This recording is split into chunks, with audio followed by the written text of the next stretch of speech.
So, yung anomaly scan mo, Okay naman daw po, sabi ni Dr. normal. Misha.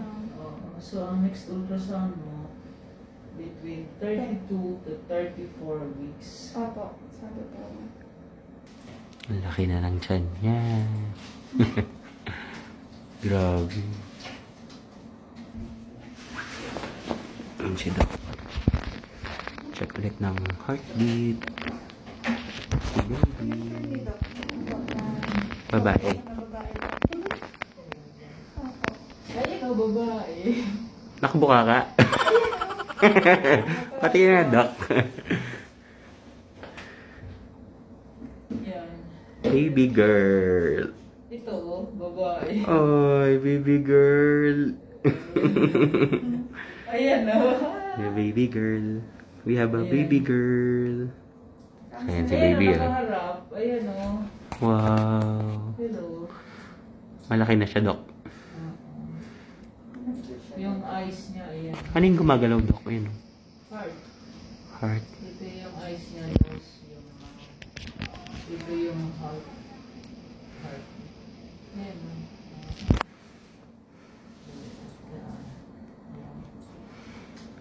Hindi siya kaya ng diretso. Hindi ko din.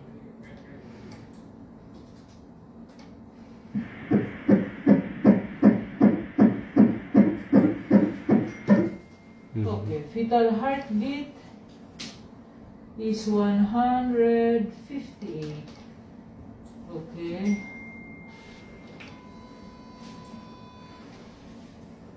158 ang fetal heartbeat.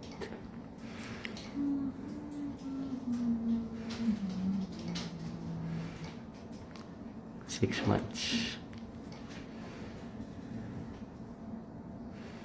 Ano yan, Doc? Abdominal circumference 52.9 percentile. Abdominal circumference. Placenta is posterior height. Ito yung placenta. So, malayo siya dito sa, ano ba ito? Sa cervix. Ito yung cervix. Hmm.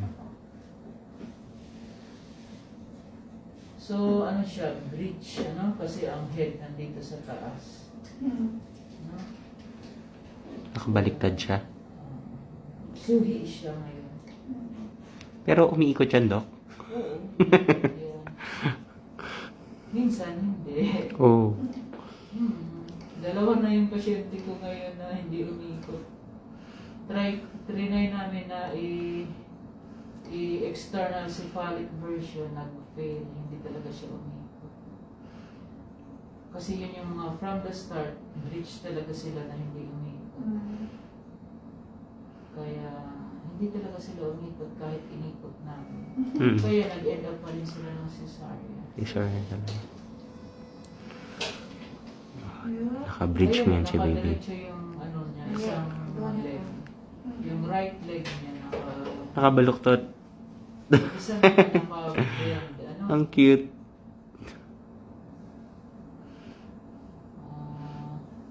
Ayan na. Okay.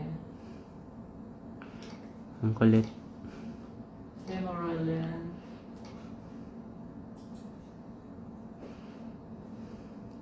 Yan. Sooner age.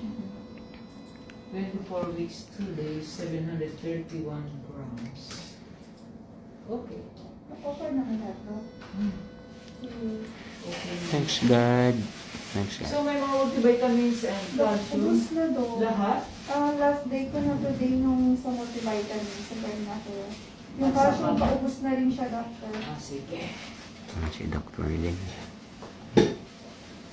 Doctor, okay lang bibigyan ng medyan ng isang buwan? Okay. Ayan si Mami. Okay, yung office ni Doktor. Hindi yan. Mami. Okay?